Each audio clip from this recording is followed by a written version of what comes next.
Good morning, everyone, and thank you for tuning in on the Engine Builder Show. On today's episode, Gabe will be sharing with us about how to maximize the value of your team.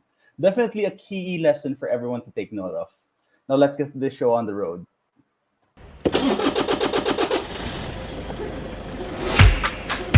Good morning, everybody. There was always a ton to learn.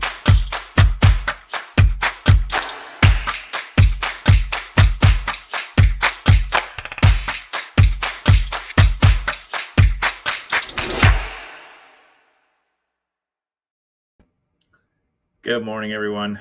Hope you're doing well. It is when we're streaming live. Whenever you see this is obviously great, but we're streaming live. It's Thursday, January 6th, and I am super excited. It's been a good start to the year, and I always have this little dip of decompression that happens between like Christmas and New Year's and the first couple of days of the year, where I'm leaning in hard and looking at what's going to happen for the year, and where we want to go and where we want to grow. And I feel like I've come out of that little decompression period, which is nice. So feeling inspired today, and hope you are too. As always, I'd love to hear any questions that you have, and even if you're just tuning in, drop a comment and say hello. We'd love to say hi back to you. And today I want to talk about really how to maximize the value of your team. And I think one of the big areas of growth for a lot of entrepreneurs, a lot of leaders, is figuring out how to actually grow and scale a team. And when you first when you first realize, oh, I can't, do this all on my own, that's when I think the realization starts to come that, oh, I'm going to need to build a team. I'm going to need to get help. I'm going to need to get support to achieve the goals that I have as an entrepreneur. And that process I've gone through multiple times in different companies of my own. I've helped clients, build out their teams, and it's a new learning curve. It's a new challenge, for an entrepreneur and for a leader, because I've realized that to level up as an entrepreneur, all you have to do, very simple, not really very simple, but all you have to do is you have to completely reinvent yourself every year or two. And probably even faster than that. You have to completely change who you are, how you operate, how you think, what your schedule looks like, how you lead, all the skills you have. You have to completely rebuild who you are multiple times on your journey as an entrepreneur and in a leadership position. And so when you build a team, you have to completely reinvent who you are in a lot of senses. You have to learn new skills and you have to do new things.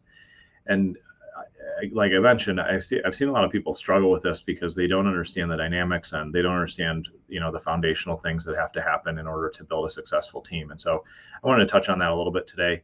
And as always, if you have questions or want help with anything, reach out. I'd be glad to share with you the resources I have and everything that I can.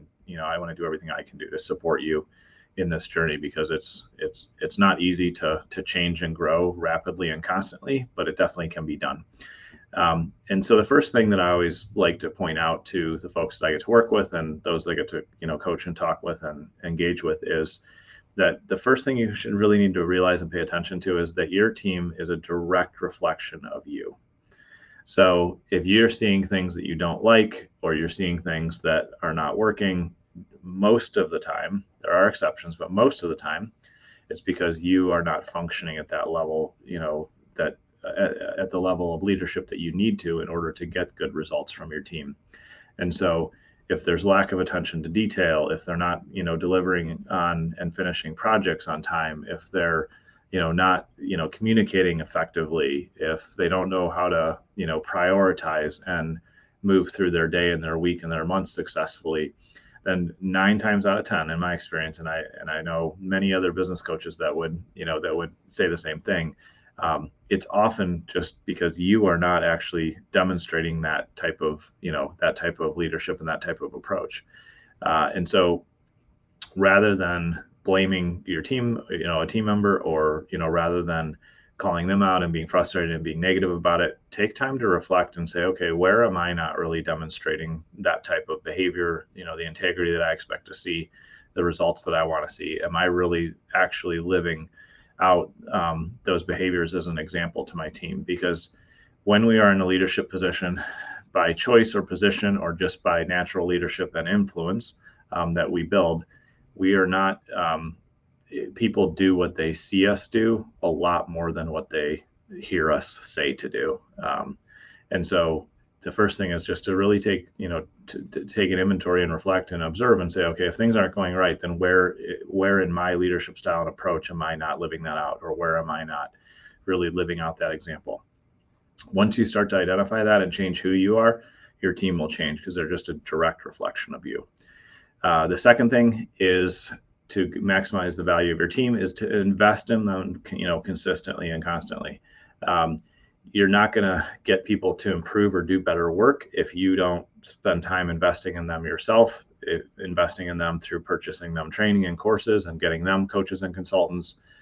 They're not going to change or grow unless you create that culture of growth and change.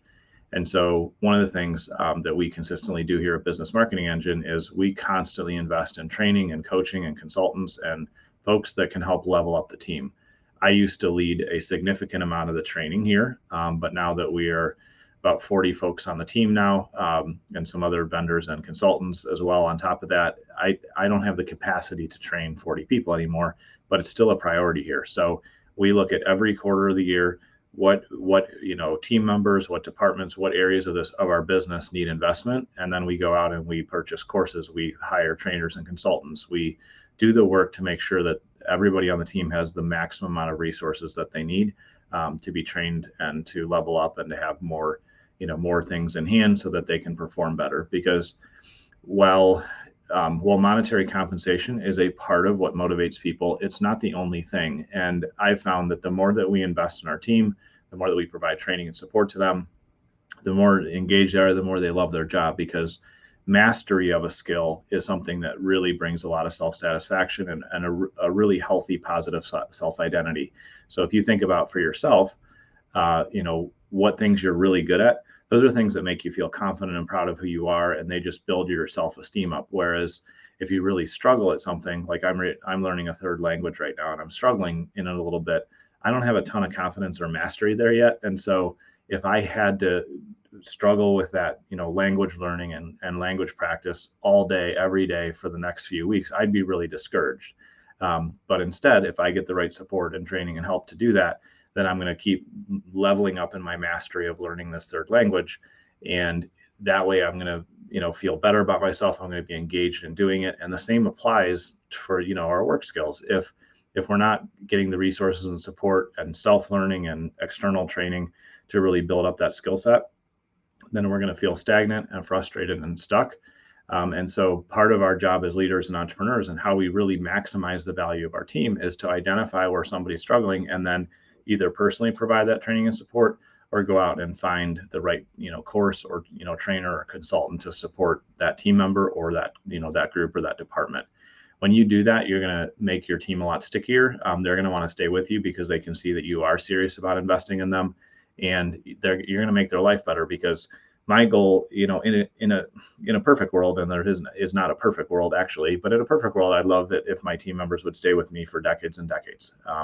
I have a couple that are well on their way to hitting, being with me a decade. But the reality is that people want to change careers, they want to change jobs, and they want to do new things. And I fully support that. And so I want any team member that joins Business Marketing Engine to, spend their time here, learn and grow, make a great contribution. And if they choose to take on another job, I want them to look back and go, man, that was one of the best times in my career because I had the training and support that I needed. I had a leader that really cared about me and understood that they needed to live by example. And, it was just a really positive time in my life. So we invest well over 6 figures a year in training and support for our team. It's something that I actually figured out from a percentage standpoint because I wanted to know, when we spend about 5 or 6% of our total revenue on, on training and support, direct costs, plus we have internal things that aren't really in that number. So, anywhere from 5 to 10% is invested in training. And that's made a huge difference. And it does maximize the value of the team here. And then the third thing, which I've kind of alluded to or touched on a little bit already, is it's really important that you take full ownership of your team's performance, their success, and their failures. And so when something happens on our team and something goes wrong or doesn't go as planned or there's a mistake or an error, I take ownership for it, and with it, both in internal conversations and external conversations with clients, I'll say, you know what, I apologize, that's my fault. It happened on my watch, or it is my, the reason that this happened is because of me, or I take ownership for what happened here, and we're going to solve it. I don't ever go back and blame my team member or blame, a department for the failure, because it's my company. And so, as CEO and founder, I have to take full responsibility for the results that we're getting or that we're not getting. And my role and my position is to stand up and protect the team. And so I take full ownership of what works. I understand that that's part of my role, but I even more so take full ownership of the failures and mistakes and things that don't go well, because I want to stand up and protect my team and give them the space and the ability to try and fail, to grow and change, and to be able to take the investment of training and coaching that they get and just continue to improve. So those are the things that I think are really key when it comes to maximizing the value of your team. First, like I said, is realize that they're just a reflection of who you are, all the good, all the bad. And so if you don't like something, look internally first so that you can make an adjustment and change and set a better example, and then move on to coaching and supporting and helping them adjust their behavior. But make sure that you're first exemplifying it yourself.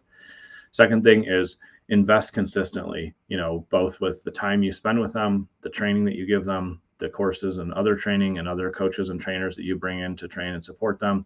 If you invest consistently, your team will do better, and they'll also love working with you more. And then third, take full ownership of the results that are being achieved, and even more importantly, take full ownership of the results that are not happening, the failures. Because if you stand up for your team and protect them, and you take full ownership for when they do fall down, they will stick with you, and they'll be more than willing to work with you and support you in the long run.